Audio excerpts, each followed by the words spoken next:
Parce que Dieu voudrait que son peuple lui obéisse, marche pour lui, et que, ça c'est la difficulté, nous, hommes, femmes, ou femmes, hommes, notre difficulté, elle est là, parce que nous ne sommes que des hommes, avec nos faiblesses. Et ce matin, peut-être, je vais vous choquer dans ce que je vais annoncer. Mais j'aimerais vous dire, avant tout, c'est parce que le Seigneur voudrait qu'on aille de l'avant. Voulez-vous aller de l'avant avec le Seigneur? Et je crois que ça, c'est important. Vous avez remarqué dans les médias, on nous parle souvent en ce moment de tous ces casseurs qui sont de partout, de la police qui se fait caillasser, les pompiers se font caillasser, les infirmiers, ils n'en peuvent plus tellement ils en ont marre, ils quittent l'infirmerie, les hôpitaux, ils arrêtent d'être infirmiers, les docteurs, ils arrêtent, tout part dans tous les sens. Et on se dit, mais qu'est-ce qui se passe? Manque de respect, manque de respect des lois, manque de respect de la police, manque de respect des institutions, des parents, de tout ce qu'on veut. Vous avez remarqué ça dans les médias? Vous savez que c'est écrit? Je vais le relire ce matin avec vous, vous voulez bien? Vous savez où c'est au fait? Oui, non, 2 Timothée chapitre 3, il a raison le frère. 2 Timothée chapitre 3 et verset 1. J'en ai souvent parlé, mais ce matin, si je veux en parler, c'est parce que j'aimerais parler d'une chose. Je ne sais pas si on vous en a déjà parlé, mais la crainte de l'Éternel, la crainte de Dieu. Chapitre 3 de 2 Timothée, chapitre 3, et à partir du verset 1er. Il est écrit, parce que tout le monde y est. Vous ne dormez pas, c'est bon? Pas encore, attendez que je sois au milieu de la prédication, après on verra. Mais il est écrit, sache que dans les derniers jours, il y aura des temps difficiles, car les hommes seront égoïstes, amis de l'argent, fanfarons, hautains, blasphémateurs, rebelles à leurs parents, ingrats, irreligieux, insensibles, déloyaux, calomniateurs, intempérants, cruels, ennemis des gens de bien, traîtres, emportés, enflés d'orgueil, aimant le plaisir plus que Dieu, ayant l'apparence de la piété, mais reniant ce qui en fait la force. Éloigne-toi de ces hommes-là. Gloire à Dieu. Pourquoi en sommes-nous arrivés là? Là où Dieu justement l'a dit. Vous savez que Dieu sait tout. Depuis toute éternité, Dieu sait tout, il connaît tout. Il connaît même les moindres détails de nos vies que personne ne connaît, mais lui, il les connaît, même s'il ne dit rien. Même si on n'a pas nos vies, elles ne sont pas glorieuses. Et nous, on le sait, mais et les autres ne le savent pas parce qu'on peut avoir une apparence, mais Dieu, lui, le sait. Et il ne dit rien pourtant. Et là, dans ce monde où actuellement, où ce qu'on lit dans la parole, ce que Dieu avait annoncé, Dieu sait ce qui se passe. Mais qu'est-ce qui se passe justement, le pourquoi tout ça? Eh bien, je crois qu'il n'y a pas que de la désobéissance, c'est parce qu'il manque la crainte de Dieu. Il manque la crainte de Dieu. Et parce qu'il manque la crainte de Dieu dans le cœur et dans les pensées des gens, ils se prennent le droit de dire, mais moi, je fais comme je veux. J'allais dire, ils font comme un givore. Ils font ce qu'ils veulent. C'est vrai ou c'est pas vrai? C'est pour ça que moi, ça m'écorche l'oreille, comme je dis, quand j'entends dans l'église, on fait comme un givore. Non, l'église, c'est l'église de Jésus-Christ. On fait comme Jésus-Christ veut. Il faut que ce soit ça. Et la crainte de l'éternel, justement, elle permettait avant aux gens d'avoir une certaine logique, une certaine, j'allais dire, une certaine conscience. Aujourd'hui, ce n'est plus le cas. Ce n'est plus le cas du tout. Et c'est pour ça que, parce qu'il n'y a pas de crainte, alors les gens font tout et n'importe quoi. Et en plus, on n'a pas le droit de leur dire que c'est mal. On n'a pas le droit de leur dire non, c'est pas bien. Et quand on leur dit, mais Mais dans votre conscience, il dit même la conscience, ça fait longtemps que je l'ai balayée. Et ça ne les gêne pas de le dire. Ça ne les gêne pas de le dire. Les parents ne veulent plus que leurs enfants parlent de Dieu. Mais ça ne les gêne pas non plus. Pourtant, le problème, c'est que ça devient grave. L'autorité parentale, zéro. Zéro l'autorité parentale. C'est les enfants aujourd'hui qui commandent. Ce sont les jeunes qui font la loi. L'autorité, en général, police, gendarmerie, tout ça, ils s'en voient comme pas deux et on entend parler, les pauvres. Hein. Alors, je ne dis pas qu'ils sont blancs comme neige, ce n'est pas ce que je suis en train de dire. Mais quand les gens sont poussés à bout, à un moment donné, il y a forcément des dérapages. Pourquoi? Parce que à un moment donné, ça ne peut plus aller, quoi. Il y a des règles. Aujourd'hui, les gens ne respectent plus les feux rouges, ne respectent plus les stops. Ça m'est arrivé quand je travaillais de nuit. À une époque, on m'avait dit, fais attention, des fois, les gens, ils traversent. Et moi, j'avais le feu vert. Il était minuit par là, je rentrais du travail. Et je me suis rappelé cette parole. J'ai dit, fais attention. Je passe au feu vert, j'avance, et juste j'avance la voiture, il y a un gars qui passe. Wow. Je dis, mais j'étais bien au feu vert. Je regarde le feu. Je dis, ah ouais, j'étais au feu vert pourtant. Donc lui, il était au feu rouge. Et il est passé comme une bombe devant moi. Si j'avance un peu plus, il me coupe en deux. Parce qu'il n'y a plus de respect de rien. La difficulté aujourd'hui, c'est que même dans l'Église, des fois, l'autorité. Pourtant, ce que Dieu nous demande dans sa parole, c'est qu'il y ait de l'autorité dans l'Église. Alors, pas de l'autoritarisme, ne pas confondre. Il ne faut pas confondre avec l'autoritarisme, d'accord? Mais dans l'Église, il y a aussi une hiérarchie que Dieu nous demande de respecter. Et je crois que ça, nous devons le connaître au travers de la parole, parce que quelque part, si la crainte de Dieu est en nous, ces choses, elles vont nous paraître tout à fait naturelles. Elles vont nous paraître tellement logiques, même si celui qui est à la tête, j'allais dire, à l'autorité, eh ben, il n'est pas toujours comme on voudrait. Saül n'était pas un homme vraiment qui méritait d'être obéi. Il a conduit le peuple loin de Dieu. Mais pourtant, David a été soumis à Saül. Et David a toujours fait pour que justement, il se place devant Dieu, lui se placer devant Dieu, jusqu'à ce que Dieu fasse les choses. Pourtant, David, il aurait pu proclamer et dire, mais écoutez, mais Dieu m'a appelé à moi, Dieu m'a appelé, c'est moi qui dois régner. Saül, il ne vaut pas, on le met dehors, et puis heureusement qu'il n'a pas fait ça. Qu'est-ce qu'il va dire même à un moment donné lorsque Saül poursuit David pour le tuer, et David se cache dans une grotte? Vous vous rappelez de ça? Et puis, il va couper le bord du vêtement et il dit que son cœur, il battait tellement fort. Et ces hommes autour de David vont dire, mais fais-lui la peau, vas-y. Il va dire, non, je ne touche pas loin de l'Éternel. Parce qu'il a la crainte de Dieu. Alors, bien sûr, quand on parle de crainte, on pourrait se dire, oui, mais la crainte, ça fait tout de suite peur. Si on a la crainte de ceci, la crainte de cela, on ne peut plus vivre dans la peur. Mais Dieu ne veut pas qu'on ait peur.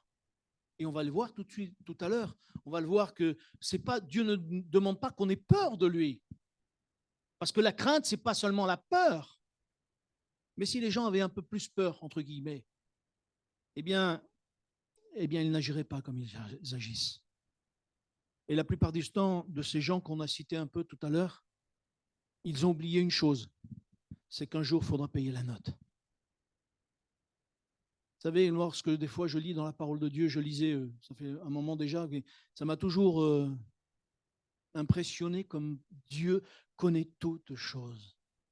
Il dit les persécuteurs des hommes, les voleurs d'hommes et de femmes, ça existe ça. Les voleurs d'enfants, ça existe ça. Mais un jour, il va falloir qu'ils payent la note, parce que lorsqu'ils vont passer de l'autre côté, ils vont se réveiller, ça va leur faire bizarre. Parce que Dieu va leur dire, viens ici, j'ai 2 mois à te dire. Bon, à nous aussi, il va nous le dire. Hein. N'inquiétez pas, à nous aussi. Hein. Faut en être conscient. Hein. À certains, plus que moins. D'accord? Non, je plaisante, Albert. Je plaisante, Albert, je plaisante. Mais il va tous nous demander des comptes. Mais il y a ceux qui font du mal encore plus. Parce qu'eux, ils n'ont pas la crainte de Dieu. Et or, les gens croient parce qu'ils vivent dans ce monde que ce monde s'arrête avec eux. Mais ce monde, il a été créé pour l'homme. Le temps que nous vivons, il a été créé pour l'homme. Parce que Dieu, il n'a pas de commencement, il n'a pas de fin. Et le temps que nous allons vivre sur cette terre et que la terre va exister, ça a été créé pour l'homme et seulement pour l'homme. Et ça ne durera qu'un temps. Mais les gens n'ont pas conscience de ça. Et un jour, il va falloir qu'ils rendent des comptes à cela. Et moi, j'aimerais vous dire, nous aussi, nous devons prendre conscience combien la crainte de l'Éternel est importante pour nos vies. Parce que si nous ne sommes pas conscients de ces choses, eh bien, nous passerons à côté du plan de Dieu et de la bénédiction de Dieu. Et on va le voir ça tout à l'heure. Déjà, j'aimerais vous dire pourquoi les gens n'ont pas la crainte de Dieu. Est-ce que ça vous a déjà interrogé pourquoi les gens n'ont pas la crainte de Dieu? Eh bien, parce qu'il y a les intellectuels qui disent Dieu n'existe pas. Il y a les scientifiques qui disent non, non, mais attendez, nous, la science, on connaît plein de choses, ils connaissent, je ne sais pas s'ils connaissent vraiment toutes les choses, mais d'accord. Et puis il y a les philosophes qui, eux, ils essayent d'expliquer Dieu et de le mettre dans une case. Et ça ne marche pas non plus. Parce qu'on se rend compte que tous ceux qui ont fait beaucoup de philosophie, eh bien, ils ont été perturbés, troublés.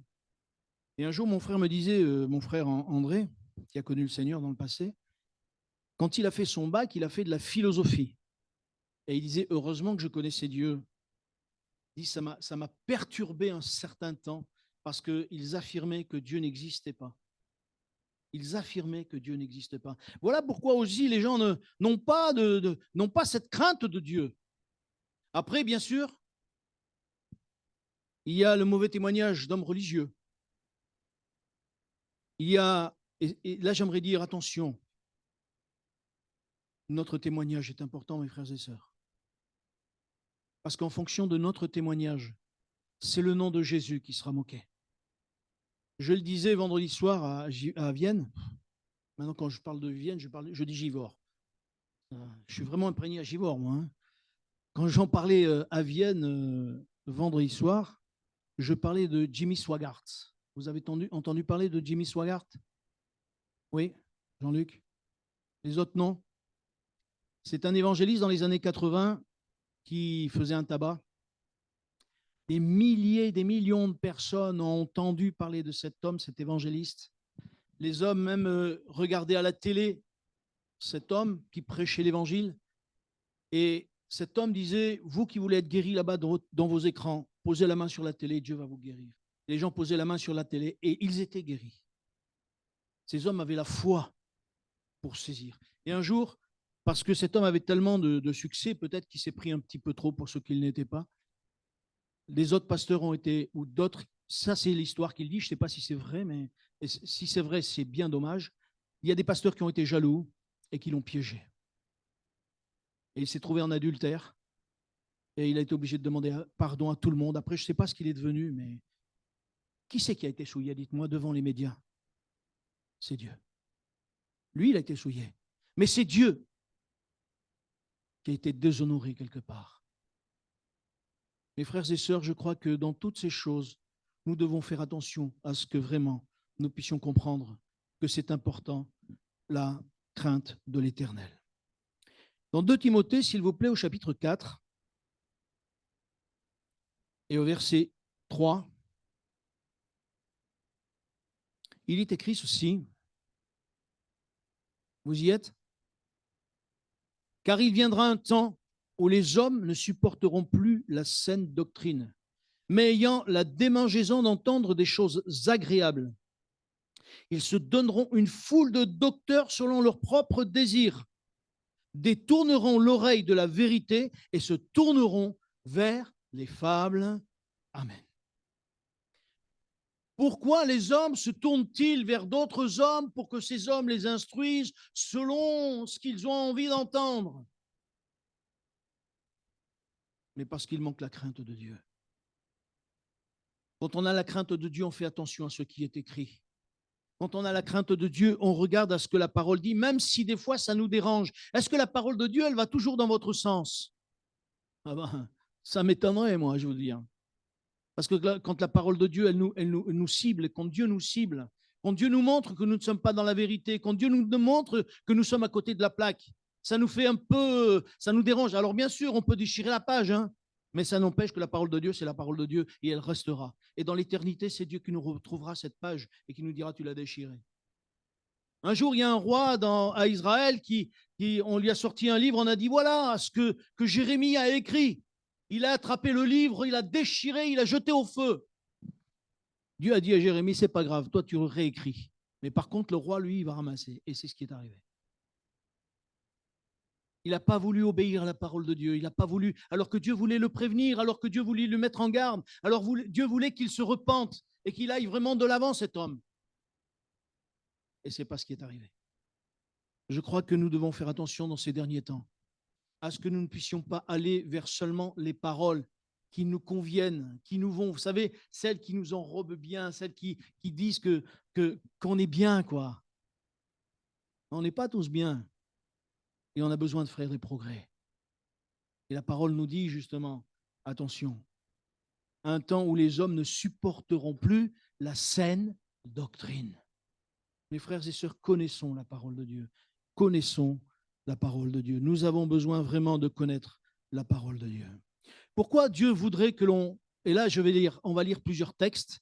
C'est pour ça que je n'ai pas lu jusqu'à présent, parce qu'il y a beaucoup de textes. Je ne vais pas tout vous lire quand même. J'aimerais lire avec vous, s'il vous plaît, dans le Deutéronome. Et on se rend compte que depuis le début, Dieu veut que la crainte de l'Éternel soit dans nos vies. Deutéronome au chapitre 6.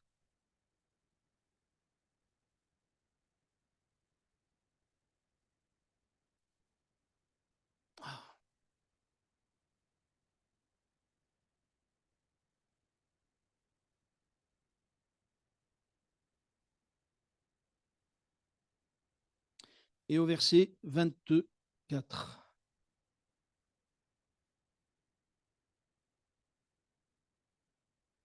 Vous y êtes?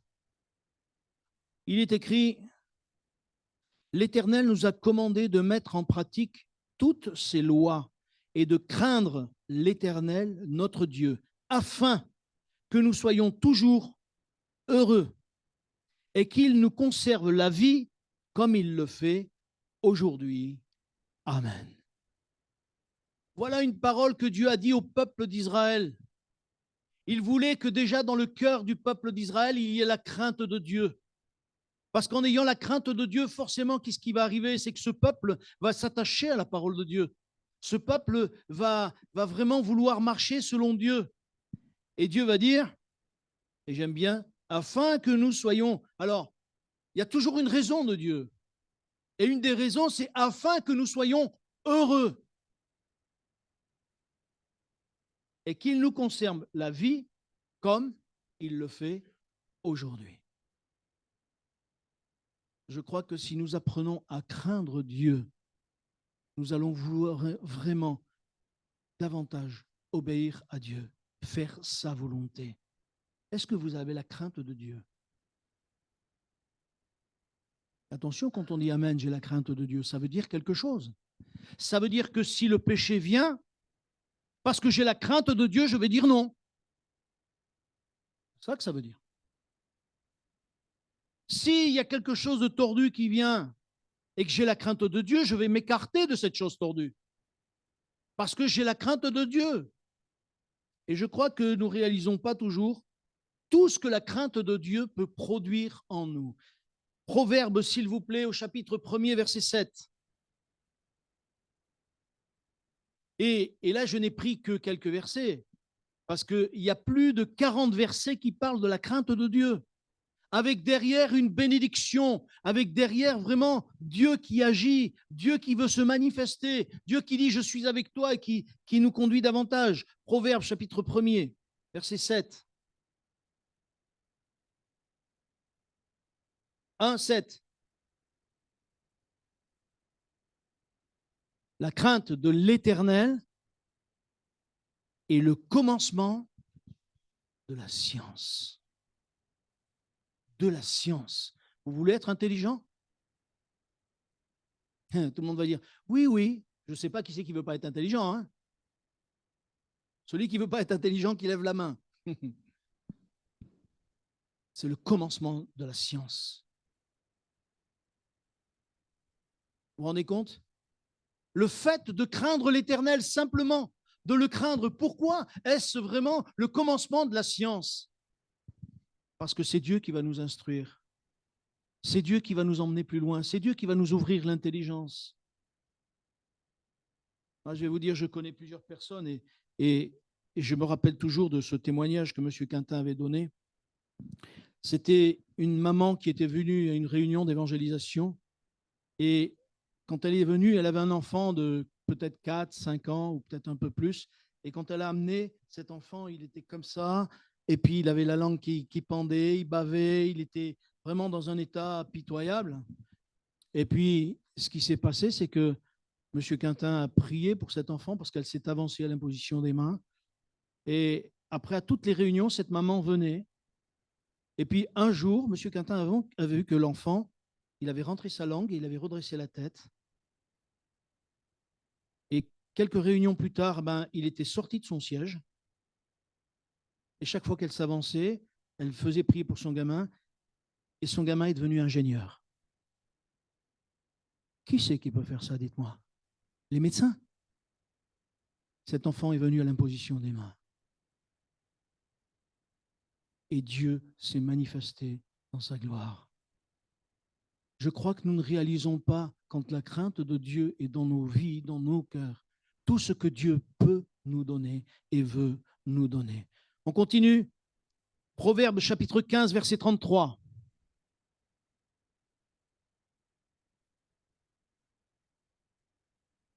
On ne va pas tous les lire parce que j'en ai pris quelques-uns, mais on ne va pas tous les lire. Chapitre 15, verset 33.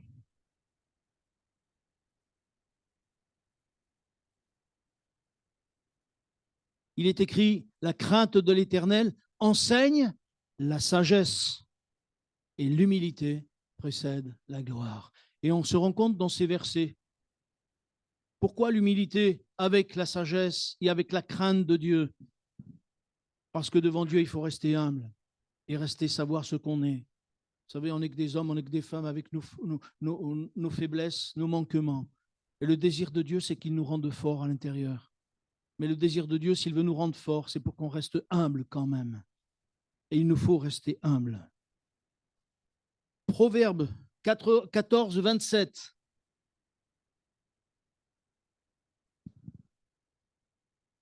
La crainte de l'Éternel est une source de vie pour détourner des pièges de la mort. Amen. Et vous le lirez à la maison.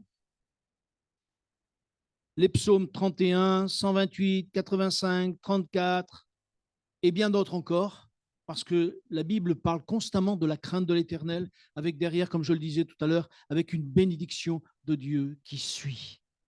Parce que c'est la source d'une vie, c'est la source de vie, c'est lui qui va nous rendre heureux si l'on craint l'Éternel, c'est lui qui va agir si vraiment nous mettons notre vie en règle par rapport à la crainte de l'Éternel.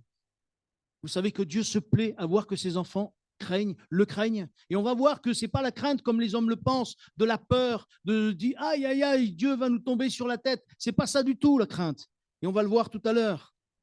David a donné cette parole. Attendez que je retrouve mes notes. Pourquoi j'ai dit ça?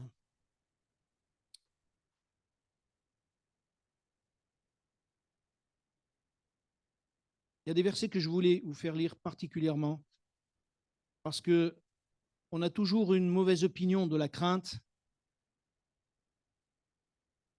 Oui. C'est ce que j'étais juste en train de vous dire avant, au psaume 147, verset 11. Il est écrit, je vous le lis, l'Éternel aime ceux qui le craignent, ceux qui espèrent en sa bonté. Si tu crains l'Éternel, Dieu t'aime. Est-ce que ça veut dire que Dieu ne t'aime pas sinon? Si, Dieu t'aime parce qu'il veut te sauver. Mais le fait que tu craignes l'Éternel, le fait que tu craignes Dieu, il y a un amour encore beaucoup plus, j'allais dire, beaucoup plus intense pour toi. Dieu veut t'aimer encore plus, veut te montrer qu'il t'aime. Dieu veut te montrer qu'il est tous les jours avec toi. Et si tu crains Dieu, tu vas voir que Dieu va t'entourer d'une manière toute particulière. Parce qu'on se rend compte que ceux qui craignent Dieu, c'est qu'ils veulent être beaucoup plus près de Dieu encore. Beaucoup plus près de Dieu encore. David, 2 Samuel, s'il vous plaît. C'est David qui va donner son dernier discours, si je peux dire. 2 Samuel, chapitre 23. Et c'est un conseil qu'il va donner, je pense, à Salomon.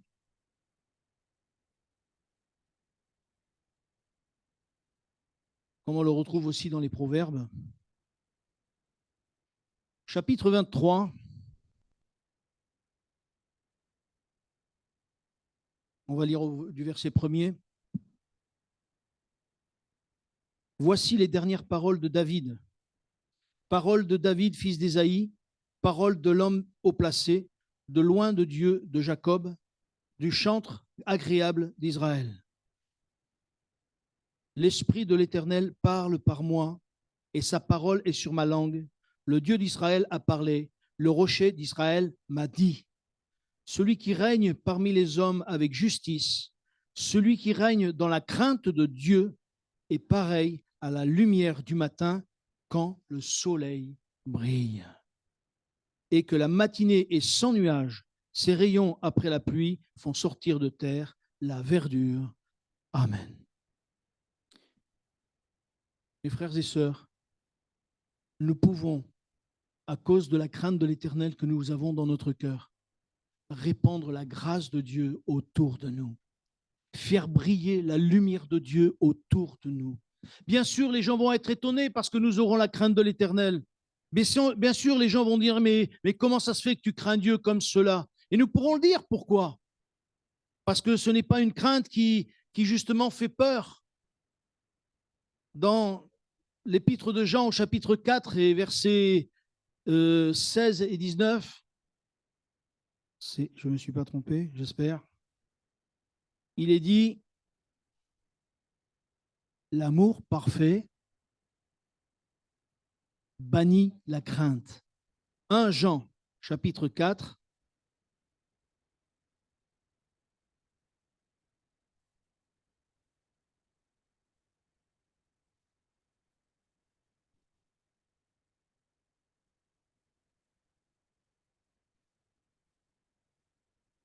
verset 16.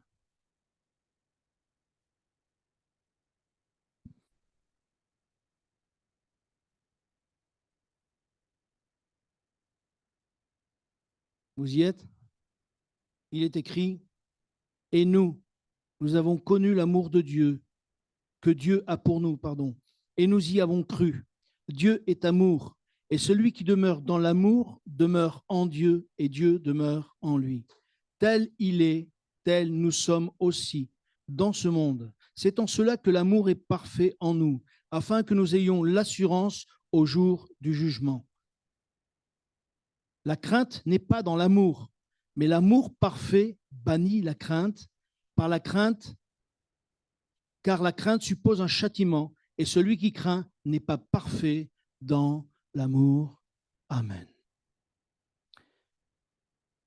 Maintenant que j'ai dit cela, j'aimerais vous dire, mes frères et sœurs, de plus en plus, ce monde va s'éloigner de Dieu. De plus en plus, la parole nous dit qu'il va y avoir l'apostasie. La parole nous dit que de plus en plus, les gens vont quitter la base. Vont quitter la base qui est la parole de Dieu. Et ils vont croire justement marcher avec Dieu. Ils vont croire justement que marcher avec Dieu, c'est pour ça que dans 2 Timothée, comme nous l'avons lu tout à l'heure, il était parlé d'apparence de piété, mais en reniant ce qui en fait la force. Mais qu'est-ce qui fait la force de la piété déjà? Eh bien, je crois qu'une des premières choses qui fait la force de la piété, c'est la crainte de l'Éternel. Et si justement nous avons cette crainte de l'Éternel, ça va nous amener à faire des choses. Parce que nous n'allons pas voir Dieu comme un père fouettard, comme des fois on l'a entendu. Le petit Jésus va te punir. Vous l'avez connu ça? Moi je ne sais pas, moi je l'ai entendu. Le petit Jésus va te punir. Alors moi je croyais que Dieu il était là que pour mettre des coups de bâton. Mais non, c'est pas ça Dieu. Dieu, il nous aime. S'il veut nous redresser, c'est comme un père, comme une mère qui veut redresser son fils. Je me rappelle que j'avais la crainte de mon père. Et je ne sais pas, à peu près dans nos âges, peut-être pas les plus jeunes, mais ceux qui ont à peu près nos âges, de leurs parents, ils avaient les chocottes. Enfin, peut-être du père plus que de la mère d'ailleurs. Ah, des deux, il y en a qui disent les deux. Mais pourquoi? Parce qu'il y avait une crainte qui était là. Mais est-ce que nos parents ne nous aimaient pas? Si, enfin, normalement. Normalement, je dis bien. Et pour nous éduquer droitement, pour que nous puissions être de bons, j'allais dire, des femmes et des hommes qui soient droits, qui soient justes, qui soient honnêtes. Mais aujourd'hui, ce n'est plus le cas. On l'a lu tout à l'heure. Et je crois que nous qui sommes chrétiens, nous devons justement veiller sur cette crainte de l'Éternel. Moi, je suis étonné des fois de voir dans des églises comment ça se passe et je me dis, mais ils n'ont pas la crainte de Dieu. Alors, je vais vous choquer peut-être. Mais moi, je suis pas dans les églises. Moi, je me sens pas à l'aise dans les églises où les gens ils sautent là comme des cabris sans arrêt et ils disent c'est pour Dieu que je saute. C'est pour Dieu que je danse. David, il a dansé à chaque fois qu'il allait dans la maison de Dieu. Il a dansé une fois. Et il n'en a pas fait une règle. Non, il n'a pas dansé par terre. Oui, bah, il était par terre. Comme tout le monde a les pieds sur terre, mon frère. Il n'était pas par terre, il avait les pieds par terre, oui, c'est vrai. Et il n'était pas en train de voler, hein, non, non. Ah ben oui, les pieds par terre. Ben, comme tout le monde, mon frère, si tu te mets debout, tu vas être les pieds par terre aussi. Ah oui, ben ça c'est pire encore. Mais où est la crainte de Dieu? Alors que dans la maison de Dieu que Salomon a montée, les sacrificateurs, ils faisaient attention. Même à un moment donné, la présence de Dieu est tellement descendue qu'il a fallu que les sacrificateurs, ils sortent. Parce que la présence de Dieu était totalement forte. Aujourd'hui, nous avons un privilège, nous. C'est parce que nous avons le Saint-Esprit en nous. Et parce que le Saint-Esprit est en nous, même si Dieu descend par sa présence, qui va arriver? C'est que le Saint-Esprit va nous visiter, va nous baptiser dans le Saint-Esprit, va guérir les malades, va se manifester avec puissance. Et moi, j'attends que ça, Seigneur, fais-nous grâce. Mais je veux garder dans mon cœur la crainte de l'Éternel, qui va m'empêcher de pécher contre mon Dieu. Lorsque David a péché contre Dieu avec Bathsheba, est-ce que vous vous rappelez ce que Dieu a dit à David? Tu as fait parler les ennemis de l'Éternel. Tu as fait parler les ennemis de l'Éternel. À ce moment-là, David a oublié la crainte de Dieu. Il n'a regardé qu'à sa propre personne. Et vous savez, mes frères et sœurs, quand on regarde à notre propre personne, à nos propres envies, à nos propres nous-mêmes, c'est le début de la chute. C'est le début de la chute. Pourquoi sommes-nous là ce matin? Pour louer notre Dieu. Nous sommes là pour l'honorer. Nous sommes là pour l'adorer. Nous sommes là pour lui dire merci. C'est à son nom que revient toute la gloire. Ce n'est pas à nous. C'est à son nom et à son nom seul. Mais je crois que Dieu aura un regard favorable sur nous si dans notre cœur il y a cette crainte qui nous dit justement, Dieu est présent dans ce lieu. Je dois faire attention. Dieu est présent non pas dans ce lieu seulement, mais il est présent dans ma maison. Il est présent avec moi. Il est présent dans mon cœur. Et parce que j'ai la crainte de Dieu, attention à ce que je vais dire, attention à ce que je vais penser. Alors, bien sûr, je sais bien que des fois les idées elles fusent. Ce matin, je préparais mon message et puis d'un coup, le diable. Pourquoi cette pensée? Le diable. C'est quoi cette pensée? Et j'étais en train. Cocaïne. Pourquoi la cocaïne? C'est quoi ce bazar? Des fois, on est surpris de pensées qui nous traversent l'esprit. Et je ne parle pas de celle-là, moi. Je parle de ces pensées qu'on vient nourrir par des mauvaises pensées et qu'on laisse travailler dans nos cœurs. Si nous avions la crainte de l'Éternel, nous ne permettrions pas à de mauvaises pensées de venir envenimer notre esprit et notre cœur. Mes frères et sœurs, j'aimerais que ce matin nous puissions dire, Seigneur, aide-moi. Aide-moi à que véritablement que je puisse te plaire et que je puisse avoir la crainte de l'Éternel. Vous savez aujourd'hui ce que je crains? Vous allez me dire, ce que tu crains, c'est c'est ce qui t'arrive. Oui, c'est écrit. Mais ma crainte, c'est de déplaire à Dieu. Je crains plus Dieu comme le Dieu qui va me juger. Non, parce que Jésus a été jugé pour moi. Jésus a purifié ma vie. Jésus a sanctifié ma vie. Et je n'ai plus la crainte de Dieu en disant Dieu va me tomber sur la tête.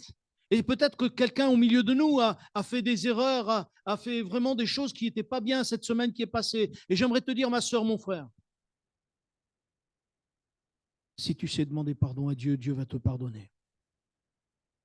Si tu sais demander pardon à Dieu, Dieu va vraiment te guérir à l'intérieur. Demande à Dieu de te changer. Tout à l'heure, ça me revient maintenant, tout concourt au bien. Vous avez entendu dans le don, il a été donné ça. Hein? Ce qui t'est arrivé cette semaine, c'était pour ton bien. Le Seigneur veut te parler au travers de ce qui t'est arrivé.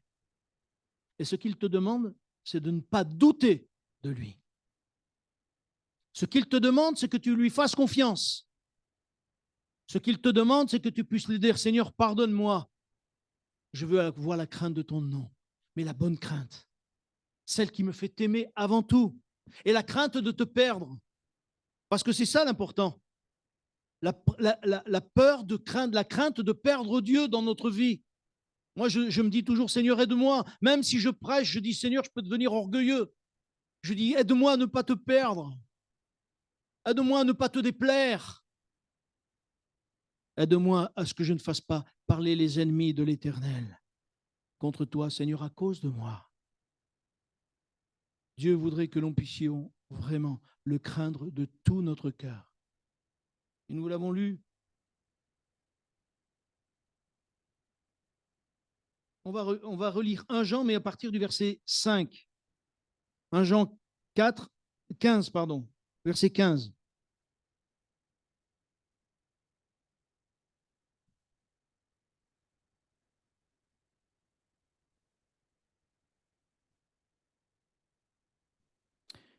Il est écrit, celui qui déclarera publiquement que Jésus est le Fils de Dieu, Dieu demeure en lui et lui en Dieu.